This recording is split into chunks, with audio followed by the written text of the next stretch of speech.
Hi, welcome to Fast Car. Today we're asking, are engine oil additives actually any good? Do they do what they're supposed to do? Well, to find out, that's why I'm sat at Mobile Eco Tuning, sat on their lovely dyno with a Focus ST behind me. And what we're going to do is we're going to do a power run on the car before it's had an oil change, take it away, flush out the oil, replace it with some new Liqui Moly engine oil, add some Ceratec engine oil additive, and then bring it back and do another run on the dyno to see what difference it's made. So, let's get cracking.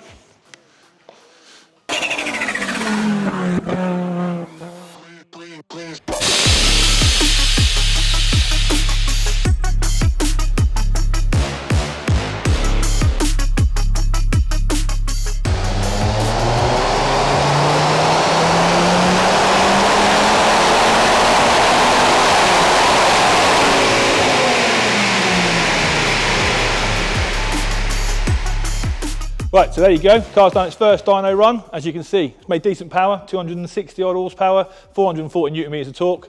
So now what we're going to do, we'll take it back to the workshop, drain the oil out, put the fresh stuff in, chuck in some additives, and we'll bring it back and see what difference it makes.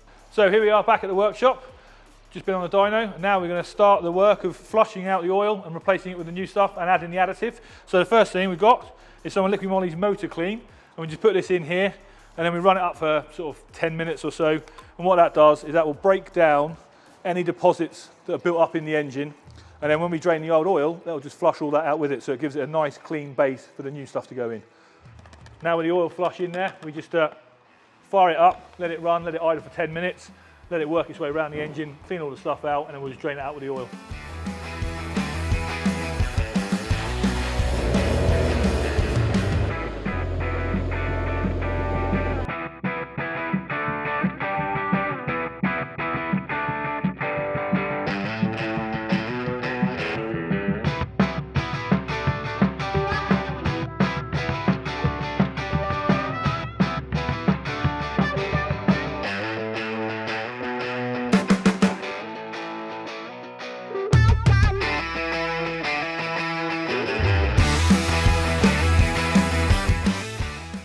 Right, so that's the engine flushed. Now we're ready to top it up with fresh oil, and we're using Liqui Moly's Ceratec 530 because it's rated for this engine. We'll put that in there, top it all up. Once that's done, we'll then put in the good stuff, Ceratec. This is an oil additive, it's a friction modifier. It helps with emissions, it can help actually improve fuel consumption as well, but as a byproduct of that, it might help increase power. And that's why we're going to take it back to the dyno and see what difference this has actually made.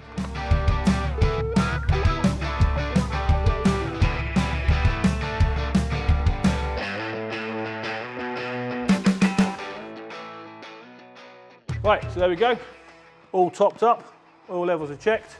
Now, it's time to hit the dyno.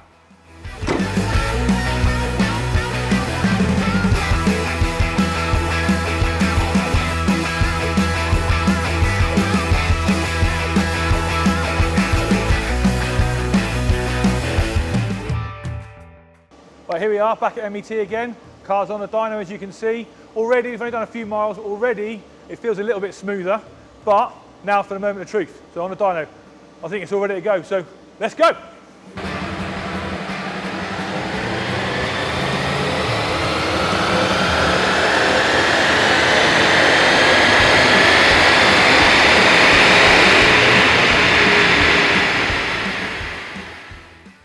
Well, the results are in, and I have to say I'm amazed actually.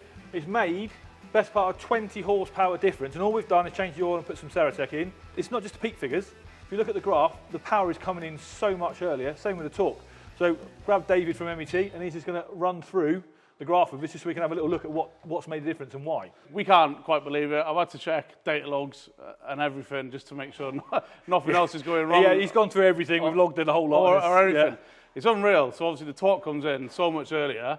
What torque have we got? 488 newton meters versus 426 newton meters. 426, that's 60 newton meters. Yeah, difference. It holds it well as well. And this mid-range we got about 30 horsepower mid-range. Yeah, you can see, can't you? Yeah.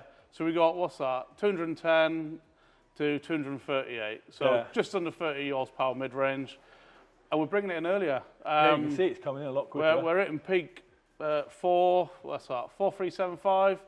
whereas before we were hitting peak at 246. Yeah. So what's going on here though? We see it sort of starts to flatline. Obviously this bit starts to dip. So what's going on with that? So this is a Focus SD.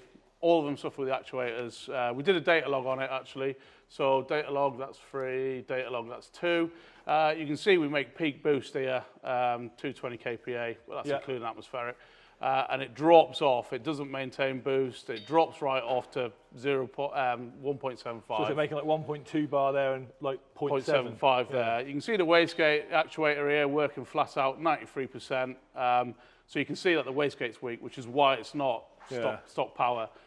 We data logged it second time around as well, after the oil change, and it's exactly the same. You see exactly the same, isn't it? Boost figures. It's exactly the same, drops off to 1.76. You can see the wastegate here. The reason for the crossover in the graph is the wastegate backed off a little bit here, but then it decided it wanted to. 81%, then back up to 94, 95, That's 96. It. Yeah. But the data logs are absolutely identical, boost-wise and everything else. It's crazy. Well, I'm absolutely amazed. I can't believe that. Genuinely, all we've done is change the oil, put some Ceratec in there, and I can't believe the difference it's made, especially when you consider Ceratec's main job is actually as a protector for the engine. It's a friction modifier that's supposed to increase the longevity of things. As a byproduct, those reduction in frictional losses clearly do something, and we're saying that this is now making about 20 horsepower more than it was this morning. And that ain't bad.